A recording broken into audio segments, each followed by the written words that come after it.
The 16th branch of Megamart and Macromart supermarkets in Bahrain has opened in Sahla. The best offers are available to the customers at affordable rates. Everyone is welcome. During and around the opening day, a variety of fish including salmon, meat and dairy products, roastery, frozen items, food and non-food items, groceries, fruits and vegetables, electronics, garments and ready-to-eat food items are available to the customers at affordable rates. Hearty welcome to all. Megamart and Macromart, your favorite shopping destination.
Good evening, friends. Welcome to a brand new episode of BMC Global Live Al Hilal Health World, Nothing But Lifestyle.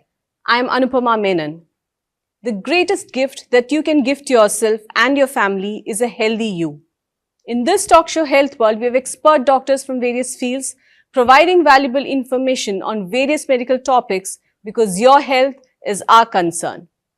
Headache is a very common problem that we have all faced at some point or the other in our lives. Sometimes it's just a minor and simple headache. We pop in a painkiller and the pain disappears after some time. But there are other types of headaches too, like sinusitis and migraine headaches, where the pain could be very severe and intense, and when it persists for a long period of time, it is really bothersome. So to throw more light on this topic of headaches, today we have with us specialist ENT from Al Hilal Hospital, Hid, Dr. Hemant Vaman Shankar. He comes with an experience of over 9 years in the field of ENT. So today he'll throw more light on various types of headaches that is normally found in ENT practice. Let's go over to him and discuss this in detail. Doctor, welcome to the show and thank you for joining us. Thank you, and thank you for having me on the show. So, doctor, as we mentioned earlier, headache is a very common ailment that a lot of people have. But in your observation of ENT practice, what are the different types of headache that you have observed? So, first of all, as you had already mentioned, headache is one of the most common presentations in the field of ENT, and it is one of the major cause of absenteeism from school or workplaces. It can affect the family life or the social life of a person, and it can also cause anxiety or depressive episodes in a person's because of the severity. So, the World Health Organization has proposed that half the persons of the world can have would have had at least one episode of a headache in the past 1 year. So, that's how severe it could be, or that's how is the incidence of a headache. So, as per the international classifications of headache, there are almost 150 types of headaches, but it could be ranging from anything from the brain, the nerves, the blood vessels, nose, the eye infections, the tooth infections, to the temporomandibular joint infections. Now, coming to the ENT part of the headache, one of the most common headaches which we need to rule out as an ENT surgeon is a sinus related headache. So, that is the first and the most common ones. Apart from that, there could be other things like migraines, CSF rhinorrhea induced headaches. It could be a nose block because of excessive take of decongestant drugs. It could also be neurological type of headache. So, these are the different types we need to see in a person. So, could you please elaborate a bit on the sinusitis headache? We've heard that it could also be very severe and Yes. very intense pain. So, if you could just explain to us in detail about sinusitis headache in specific. So, sinusitis, what is sinusitis basically? So, the skull, the facial skeleton has small air-filled cavities within the skull. So, in this there are mucus secreting glands which lubricate the nasal cavity and also aid in the immunity. So, there are 4 sinuses basically. So, the ones on the cheek are known as the maxillary sinuses.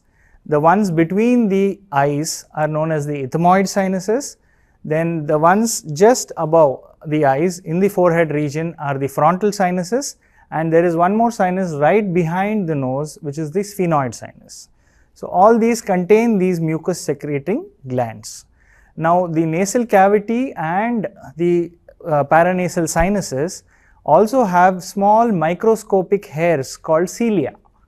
These cilia, their function is to beat from the forwards, that is from the nose region backwards to the throat, and they beat in a layer of fluid. So, basically the lower layer is called the sol layer and the upper layer is the gel layer. So, when any foreign particles, dust particles or whatever comes into the nose, it gets stuck onto this gel layer, and the cilia then move backwards and push it into the throat region. So, that is the normal functioning. Now, what happens if there is any kind of an abnormality in any of these functioning? It can result in sinusitis. For example, sinusitis can be either of types, acute or chronic. In an acute setting, if there is an abnormal anatomy of the nose, or if there is allergy, or if there is any viral infection, it could lead to an abnormality. In chronic cases, it could be because of fungal infection, bacterial infection, it could be because of gastroesophageal reflux disease, it could be ciliary motility disorders, or latest research also says that a deficiency in vitamin D can cause chronic sinusitis. So, any of these factors, what it does is it produces an inflammatory reaction in the openings of the sinuses. So, opening of the paranasal sinuses. So, because of this inflammation, the mucus is retained in the sinuses, and that leads to secondary infection and sinusitis. There are a lot of various causes for sinusitis to occur, I guess. So, what are the symptoms that one should look out for? You know, we all associate sinusitis with headache, obviously, then maybe running nose, watery eyes. So, if you could just explain for the viewers, what are the red flags of sinusitis? So, one of the most common symptom is the presence of yellowish or greenish discharge from the nose. It could also present with nasal obstruction, which would be either one-sided or both sides. Then there could be headaches. Now, the headache could either be in the forehead region or in the cheek region. So, depending on the sinus which is involved. So, there could be also loss of smell, because the nose also has nerves which help in the sensation of smell. So, because of the infection, these sensations could be reduced. Then there could be cough, there could be fever, there could be bad breath, because the discharge which is infected trickles down into the throat and produces bad breaths. So, these are some of, and also the last symptom is toothache. So, these are some of the common manifestations of a sinusitis. So, fever and loss of smell and toothache, again, I'm sure that's something that viewers should keep in mind, because a lot of times when they get toothache, they dismiss it as some kind of a dental problem. Yes. So, it's always good to visit an ENT and rule out. And we also get a lot of referrals from a dental surgeon to rule out a sinusitis in cases of toothache. So, that is another presentation. And what is a line of treatment? Yeah, so when we go to treat, first we need to confirm the diagnosis. So, in an acute setup, we would ask for an X-ray of the paranasal sinuses. In chronic cases where there is repeated infections, then we ask for a CT scan of the nose and paranasal sinuses. Associated with this, we would also do a diagnostic nasal endoscopy, wherein we pass an endoscope into the nose and check if there is any abnormalities of the nasal anatomy, or if there is any obstructions to the flow of the mucus. All this can be seen.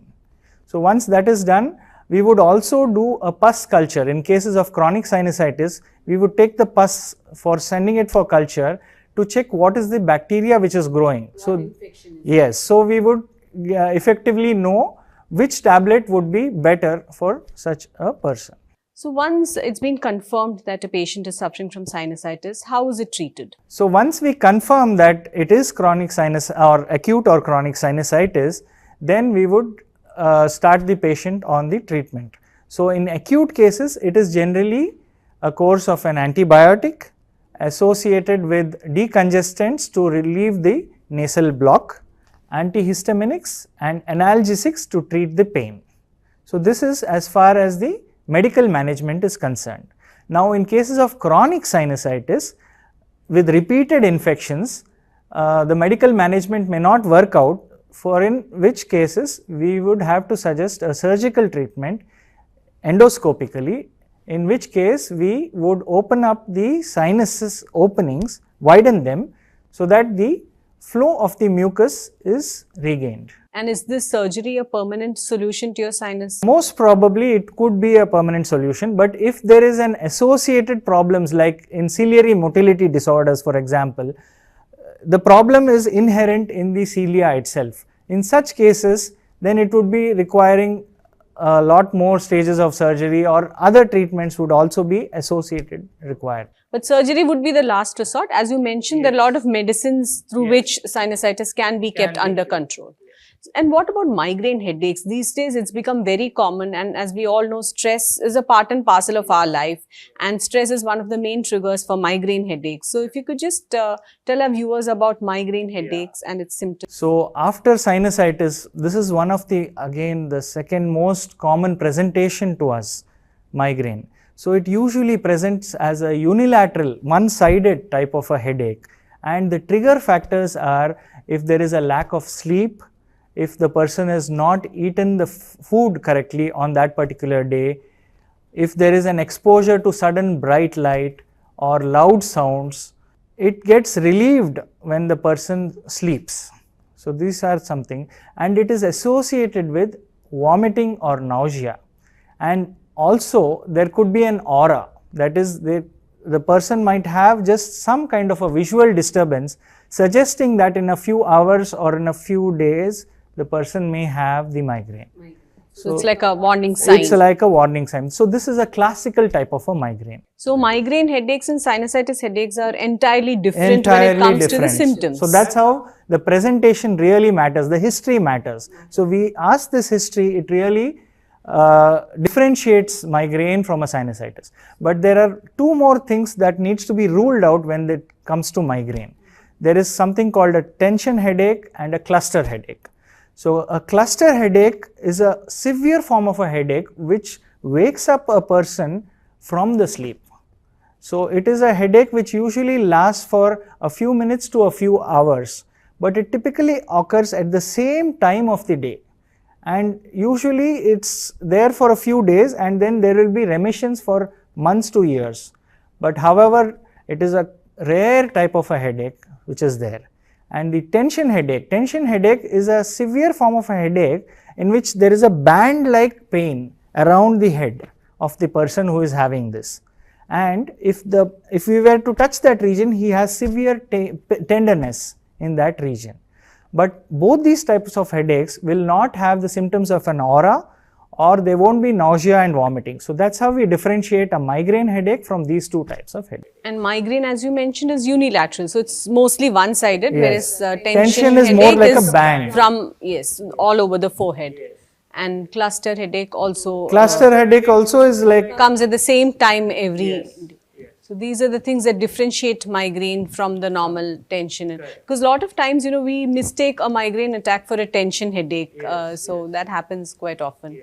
And apart from sinusitis and migraine, what are the other kind of headaches that you've come across? Yeah, so another important thing is a CSF rhinorrhea induced headache. Then there could be also headache because of excessive use of decongestants. That is, they use the drops. Decongestant is what you're talking about, is nasal spray, like Nasal Otrivin spray, and all that we yes, use. exactly. Okay. Otrivin. So excessive use of Excessive use. Generally, Otrivin is recommended for maybe 1 week or 2 weeks. Now, persons with chronic blocks, what they do, they use this for months together. And it gives instant relief also. It gives instant relief temporarily, but on chronic usage, it causes more blockage, and this excessive blockage can lead to headaches. So that is one thing viewers should know, that they should not use this excessively. Then other headaches could also be because of ear infections. Repeated ear infections can cause headaches. Then temporomandibular joint problems can cause headaches.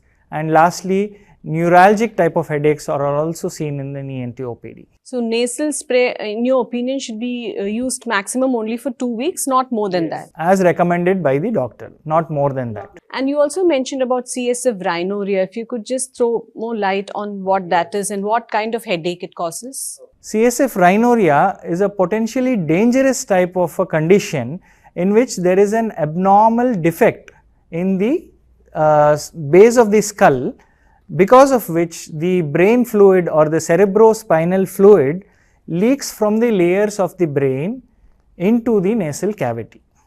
So this can occur either because of injury to the head, or it can occur because of spontaneously. It can occur very rarely, especially in people who are very obese.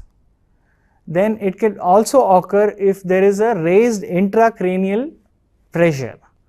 And lastly, it could occur also if there is a complication of a nasal surgery. So in all these cases, there is dripping of the brain fluid through the nasal cavity. And the most likely cause, like you said, is a injury or Head a trauma injury. to the Yes, yes. And the most common presentation of a CSF rhinorrhea is a headache. So this type of headache is a dull, aching, throbbing type of a headache, and it worsens when the person is in an upright position for a long period of time, and improves when the person lies down. So that's something that all the viewers should keep in mind. If somebody has had a fall or has had some kind of injury to the head, and if it's followed by some kind of a headache associated with dripping of clear watery discharge from the nose, then they should seek immediate medical attention. And usually this watery discharge is only one-sided. So if it is a cold, the It'll be discharge from would both be from both sides. If it is a one-sided clear watery discharge after a head injury, it could be suggestive of a CSF rhinorrhea. And what about neuralgic pain? How would you describe that in medical terms? So neuralgic term headache is one of the most excruciating type of a headache which is seen in medical practice. So it is usually a unilateral type of a headache which radiates from the jaws right down along the face. So because there is usually a nerve which supplies the entire face like this, and this nerve supplies either the eyes, the nose and the lower part of the face. So the pain radiates along this nerve and it causes that severe electric shock like a feeling. And this headache is usually stimulated by simple things, day-to-day activities like yawning, chewing of the food, applying makeup, shaving. So these are these simple things can produce this kind of a pain, and the pain over a period of time worsens. And it could be either because of a compression of the nerve below the base of the skull, or it could be because of a tumor within the brain compressing again the nerve within the brain. Okay, so as the name suggests, it's more of a neurological issue where your nerves are. But it could present to us because there is pain along the face, along the ears. So they would come first to us, and then once we diagnose it, we would then refer it to a neurologist for a further management.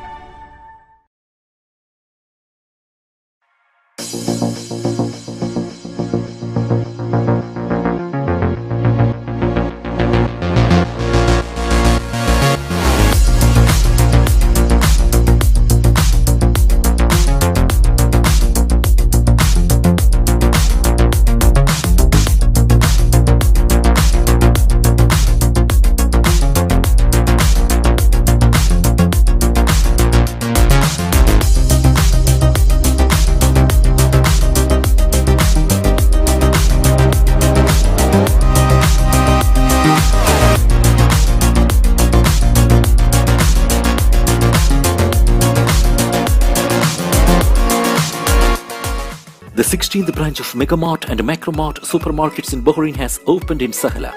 The best offers are available to the customers at affordable rates. Everyone is welcome.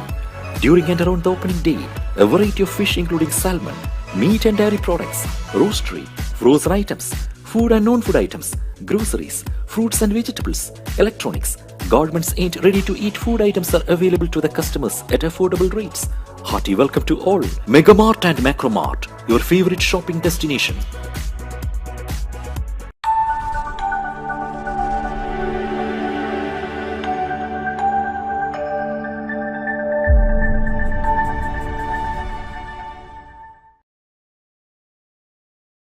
So, doctor, a lot of people complain of ear pain or headaches while they're traveling by air, especially during takeoff and landing time, there's acute headache.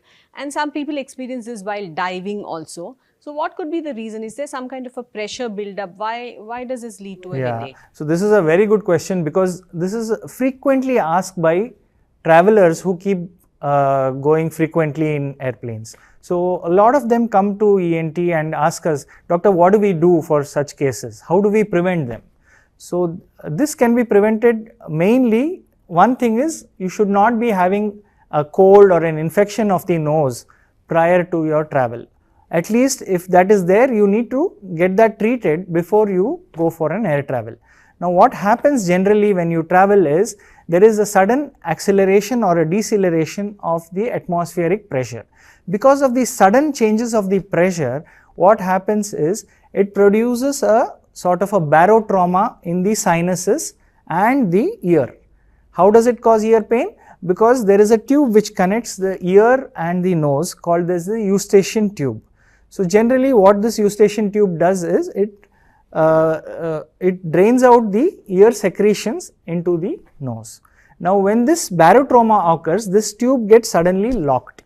Because of that locking mechanism, it produces severe pain in the ears and the face, because the nerve which supplies the face also gets compressed because of the barotrauma. So, what would be the best advice which I could give you is, during air travel, if the persons are known to have this kind of a problem, they could take sips of water when the plane is landing or taking off. Sips of water will cause this tube to open up and the pressure equalizes. So, that is one. Secondly, they could also use some chewing gum to keep chewing, that also helps to open up the tubes. These two could be an effective measure to relieve the pain, because this type of a headache is usually short lived, and after a few minutes or a few hours it usually gets relieved once the person comes back to a normal pressure. So these two are very useful tips for all the viewers out there. If you suffer from this kind of a headache problem while traveling by air, please remember to sip water, keep on sipping water during takeoff and during landing, and also keep chewing gum so there is some movement and this pain can be kept at bay. So thank you, doctor, for those useful tips. And what about headache? What kind of a headache is associated with temporomandibular joint disorders? Okay, so this is another condition which commonly people come to us, because temporomandibular joint is a joint which is located just in front of the ear. Okay, so a lot of patients come to us with ear pain, because that is the most common presentation of a temporomandibular joint disorder as well. So any kind of an inflammation in the joint area presents with ear pain associated with tenderness along the joint area, and when we see them, we ask them to open the mouth. When they open the mouth, it produces a severe pain in that region. So that is the classical way to determine that it is a temporomandibular joint pain, and associated with that, when we check the ears are absolutely fine. So it suggests that it could be a pain in the temporomandibular region, and generally we refer them back to the dental surgeon or the maxillofacial surgeon for management. However, there is also another diagnosis which needs to be kept in mind. It is known as a temporal arthritis. However, we need to keep in mind that there is another important diagnosis which needs to be kept, because that is known as a temporal arteritis. Now, arteritis of the temporal region, there is a big blood vessel, an artery which supplies this region. So, any kind of an inflammation of this artery produces a headache along the jaws and the temporal region. So, this kind of a headache usually presents in the elderly above the age of 50 years. It produces a throbbing kind of a pain along the anatomy of the temporal artery, and this also is associated with blurring of vision or a decreased vision. And if this condition has not been diagnosed, that person can also progress and it could lead to blindness. So it's a very dangerous condition which needs to be diagnosed correctly. So doctor, before we wrap up, any takeaway message that you would like to give for our viewers about how to take care of headaches in general? So apart from the medicines aspect which we deal with, what I could suggest for the viewers is, take good rest, that is 8 hours of sleep per day is very essential for the body. Eat well, eat good healthy nutritious food, take good amount of water, avoid alcohol and smoking, because these are the trigger factors for any sort of a headache. Then next, if the person is having a recurrent sinusitis, they could also use steam inhalation, which could be effective to open up the sinus cavities and help in the drainage of the mucus. Also, regular exercises and would also be very beneficial. Then, especially in persons with migraine, you need to get relieved of the stress factors. Avoid exposure to bright lights. You could wear sunglasses. Exposure to loud sounds. So these are important, and also to sleep in a dark room to avoid these trigger factors. And in some cases, it is good to have caffeinated drinks which would help to relieve a headache. So these are some of the small tips which I could give. And one more thing is, in case of a headache, also usage of either hot or cold compression to that region would also be beneficial. So these are small things which could make a lot of difference to your lifestyle. So thank you so much, Doctor. I appreciate you taking the time out to be with us today. And thank you so much for explaining to us in detail about different types of headache. It's my pleasure. Thank you. So friends, I hope all of you found this episode very informative. Headaches are something that can be taken care of and cured with proper lifestyle. As doctor advised us, eat well, sleep well, hydrate yourself properly, and also indulge in some form of exercise or the other. So wishing you all lots of happiness and good health always. I'll be back next Tuesday with another topic. Till we meet again next time, this is Anupama signing off. Good night and stay healthy always.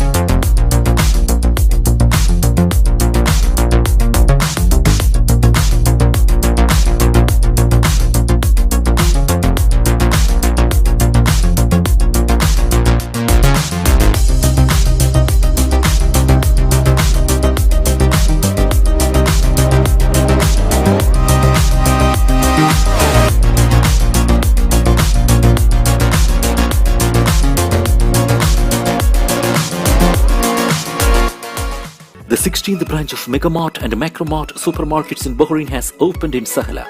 The best offers are available to the customers at affordable rates. Everyone is welcome. During and around the opening day, a variety of fish including salmon, meat and dairy products, roastery, frozen items, food and non-food items, groceries, fruits and vegetables, electronics, garments and ready-to-eat food items are available to the customers at affordable rates. Hearty welcome to all. Megamart and Macromart, your favorite shopping destination.